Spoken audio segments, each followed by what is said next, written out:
Laetitia. Merci Bonjour. de me recevoir à l'improviste. Mais nous avons fait une rencontre hier au FCE et je vous ai trouvé passionnant. Donc j'ai envie de vous interviewer. En tout cas, merci de me l'accorder. Est-ce que vous pouvez vous présenter parce que vous allez quand même révolutionner une partie du monde de l'esthétique? J'espère de révolutionner surtout le monde de la médecine, mais l'esthétique en fait partie, je pense. En fait, je suis médecin et j'ai toujours eu cette idée que la maladie n'existe pas. Elle est le résultat d'un stress émotionnel. Et je m'étais mis en tête très jeune d'identifier l'origine psychogène des maladies. Quand on part en tant que médecin, on est habitué à être très précis, devoir tout démontrer, valider, être reconnu par ses pairs d'abord. J'ai donc entrepris un chemin certainement beaucoup trop long et compliqué pour trouver les marqueurs moléculaires de cette souffrance émotionnelle à l'intérieur du corps. Et c'est vrai, j'étais un peu teintée par ma formation d'hématologiste et hémorrhéologiste, mais je pense que vraiment l'inflammation est l'expression, surtout l'inflammation chronique, celle qui est entretenue par un deuil, un chagrin, quelque chose que l'individu n'arrive pas à résoudre lui-même pour lui-même. Le monde ne fait plus du sens pour lui. L'inflammation chronique est vraiment ce assemblage de marqueurs parce que l'inflammation chronique entraîne tous les systèmes qui nous font fonctionner. Et je pense que c'est par cette porte que je suis entrée dans ce que vous appelez la médecine esthétique parce qu'il y a un lien très précis entre le vieillissement et l'inflammation chronique. Et donc, par le biais de cette origine psychogène des maladies, je me suis retrouvée à me rendre compte que l'inflammation chronique est la base d'un vieillissement accéléré. Pouvez-vous nous raconter un petit peu l'émergence de votre découverte? Alors, c'est très simple. Les anti-inflammatoires sont toxiques. Donc, j'étais déjà avec une route barrée. Parce qu'on ne peut pas dire à une personne, bon, tu as une inflammation chronique, donc il faut que tu prennes des anti-inflammatoires, mais pratiquement toute la vie. Et ça, c'est pas possible. Et donc, je me suis mise avec l'énergie de la jeunesse, j'étais professeure à Necker à l'époque, à vouloir identifier un anti-inflammatoire non toxique.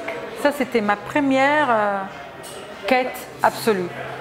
Et puis, j'ai eu évidemment l'appui des grands hommes comme Pierre Potier qui était à la tête de l'Institut de chimie des substances naturelles en France, qui était les pères du Taxotere, les plus grands anti-cancéreux, et qui a changé la vie de beaucoup de patients.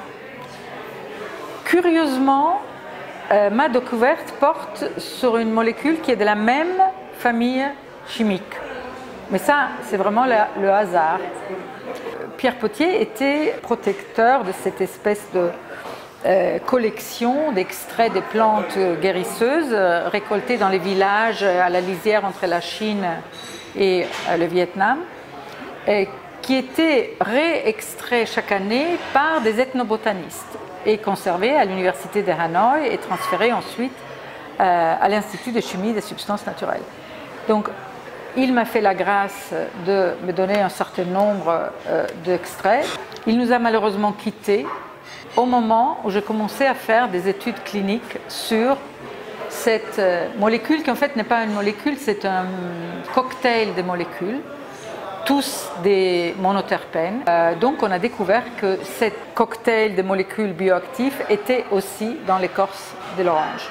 Fantastique. Et donc, oui. Du coup, vous êtes mis en quête des oui. oranges les plus saines du monde. Oui, et plus pures, parce que en fait, la façon de voir les choses bio, c'est qu'il y a un rayon de 200 km qui vous sépare de toute insédiation industrielle. Or, c'est quasiment impossible de trouver une chose pareille en Sicile, par exemple.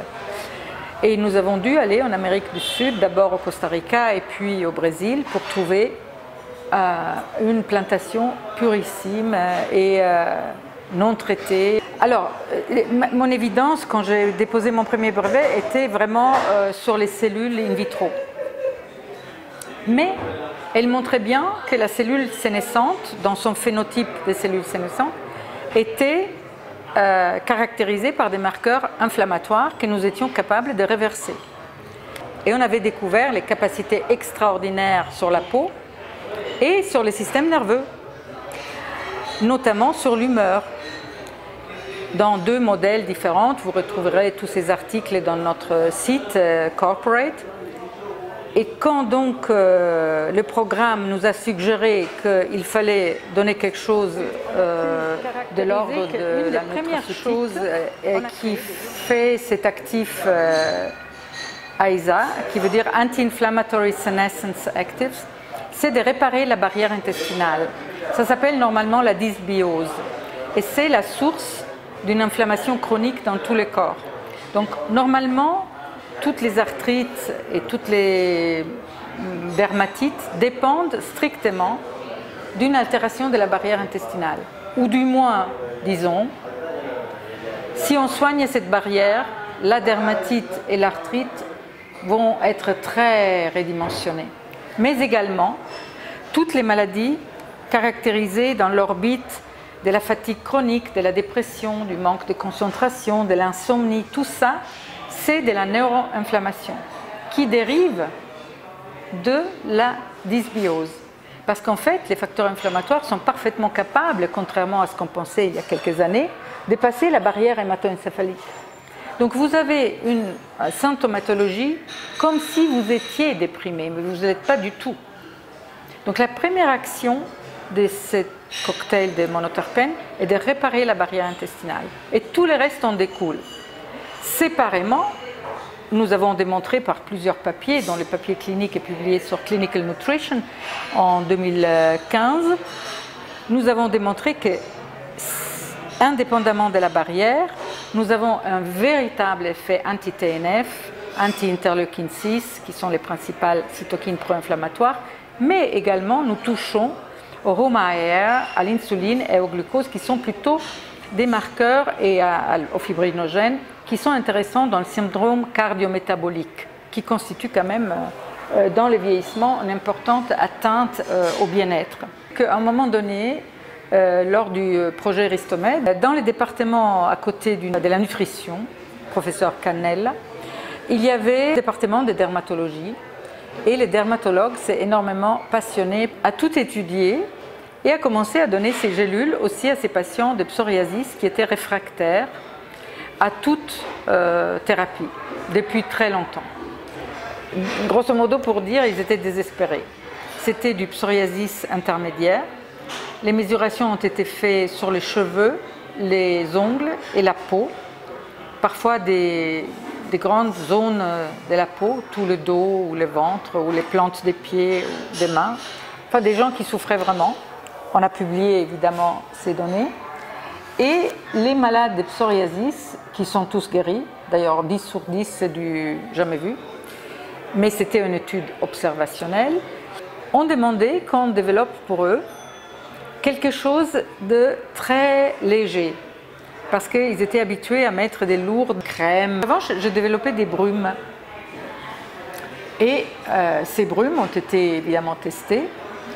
Et du coup, on s'est rendu compte qu'ils avaient une capacité extraordinaire de traiter la peau d'une personne normale qui n'avait pas de psoriasis, en diminuant énormément les rougeurs. Enfin, c'est un anti-inflammatoire. Et aussi, de par cette constitution de la brume, qui est une brume VPE, c'est-à-dire, c'est un autre brevet français, qui permet de ne pas dissocier la phase aqueuse de la phase huileuse, ce qui est assez étonnant.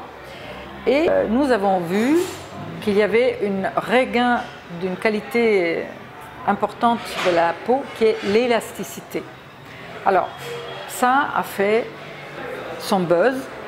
Les gens ont commencé à acheter les brumes, au point que nous avons pu très facilement amener le fait que si on voulait un maximum d'effet, il fallait accompagner les brumes par l'ingestion des capsules. C'est-à-dire, si vous baissez l'inflammation, déjà, vous allez vous débarrasser de l'insomnie. Première chose, il faut dormir, mais il faut dormir de manière complètement myorelaxée. Donc, il faut se débarrasser des sources d'anxiété qui crispent les fascias, les muscles, les tendons. Si vous dormez crispé, c'est pas la peine. Et ça, c'est un des effets vraiment de quasiment stimulation vagale de ce cocktail de monoterpènes. Quel est votre développement et comment vous envisagez le développement de votre entreprise? Alors, c'est une traître question parce que je continue évidemment de flirter avec la médecine. Donc, d'une part, je trouve ça assez étonnant que ces produits ont de tels effets. J'ai désormais une quantité de témoignages extraordinaires. Mais voyez par exemple le lien entre l'insomnie et la beauté de la peau. Comment dire que c'est de la médecine ou c'est de la médecine esthétique? Également, par exemple, le concept de sénescence cellulaire que j'ai utilisé beaucoup pour caractériser l'efficacité de ces anti-inflammatoires pourrait très bien être utilisé en cancérologie. Aujourd'hui, par exemple, les cancérologues, ceux qui font de la recherche sur le cancer, essayent de rendre les cellules cancéreuses sénescentes, par exemple. J'ai été beaucoup interpellée à ce sujet. En revanche, je pense que je vais partir sur une autre stratégie face aux cellules cancéreuses, qui est encore confidentielle, mais qui fait appel à ces premières caractérisations typiquement et uniquement scientifiques, consistant à caractériser la sénescence cellulaire. Donc, on peut utiliser la sénescence parce que les cellules cancéreuses ressemblent un peu à des cellules souches. Et donc, là où il y a grande jeunesse, on peut travailler avec la sénescence. Il y a un pan du développement d'AISA, c'est pour ça que j'ai créé une filiale dermocosmétique, pour séparer justement la médecine de la cosmétique, qui sont tous les deux fascinants, absolument fascinants. Donc en fait, votre livre traite d'une question vraiment sociétale, c'est-à-dire le lien entre l'inflammation finalement et le stress qu'on vit tous les jours. Bien sûr. En fait, l'inflammation qui est connue depuis l'Égypte des pharaons, par ces 5 signes, hein, rougeur, chaleur, fièvre, enflement, douleur, et fonction lésée, cette inflammation-là a cédé la place face à la diminution des contraintes, objectivement, de la civilisation, à une inflammation plus silencieuse, mais pourtant présente. Elle est donc devenue une maladie de civilisation. Donc, quand on parle de dépression, quand on parle d'Alzheimer, quand on parle des maladies cardio-métaboliques, c'est toujours l'inflammation chronique. Et ça nous a fait oublier en quelque sorte que l'inflammation a pourtant sa nécessité et ses vertus, notamment quand nous nous blessons ou nous subissons une infection virale. C'est elle qui est là, c'est elle qui répond et c'est elle qui est capable de nous réparer à l'identique. Ça, c'est pas rien. Mais si l'inflammation persiste, pas juste un moment de peur soudaine, ça retourne à la normale, évidemment, mais des pensées fixes, un deuil, typiquement, des graves soucis psychiques, enfin, vraiment quelque chose qui bloque l'individu, là, c'est la porte d'entrée de l'inflammation. Et hier, j'ai brièvement esquissé le mode de fonctionnement du cerveau, qui est parfaitement capable de gérer un stress, surtout grâce au cortisol, qui est anti-inflammatoire. Mais ça peut durer un temps, ça ne peut pas durer des années. Et même avant des années, au bout de quelques mois de cortisol, la brèche que le cortisol est capable de créer dans la barrière intestinale nous ramène au discours de départ, c'est-à-dire la barrière. Vous mettez en porte-à-faux cette barrière qui sépare en fait tous les flux de la nutrition par l'immunité muqueuse qui est le siège de la tolérance, c'est-à-dire c'est le seul lieu du corps où nous sommes tolérants vis-à-vis de ce qui rentre, parce que nous devons nous nourrir. Une fois que cette brèche est créée, il n'y a plus la possibilité de contenir l'inflammation dans l'intestin. Elle va partir, elle va être exportée dans le corps tout entier. Et notamment, elle va franchir la barrière hémato-encéphalique, comme on a dit au départ. Et la découverte? C'est-à-dire, selon moi, la solution, c'est de savoir comment ça marche. Voilà. D'être alerté, d'être vraiment alerté. Ah, mais ça va produire une inflammation. Vous voyez? Quelle est votre mission maintenant dans les 10 prochaines années? C'est-à-dire qu'à un moment donné, on ne voudrait pas passer pour un fou furieux qui a un truc dans la tête et que ça le regarde à lui tout seul. À un moment donné, on a besoin de monde qui répond, quoi. C'est ça. La mission, c'est le monde se répond. C'est la diffusion de votre message. Surtout, vous savez, parce qu'il y a plein de stress super intéressants dans la vie. C'est-à-dire, être stressé, c'est pas mauvais. Mais être stressé par des conneries, c'est très mauvais.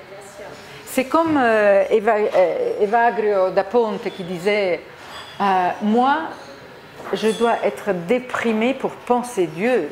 Mais ok, pour penser Dieu, pas être déprimé pour être déprimé. C'est-à-dire, le stress est hyper positif, mais pas le stress qui vous abat, le stress qui vous... Enfin, Spinoza disait déjà ça en parlant de la joie et qui vous construit et vous remplit, et du chagrin qui vous diminue. Cette diminution. Oui, il faut beaucoup plus se connaître soi-même. C'est ridicule de dire ça, mais c'est vrai.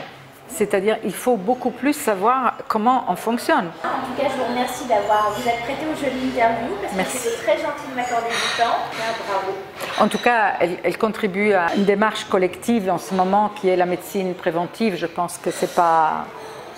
Et qui consiste aussi à l'éducation du citoyen, de son éducation à lui, son auto-éducation, son auto-valorisation.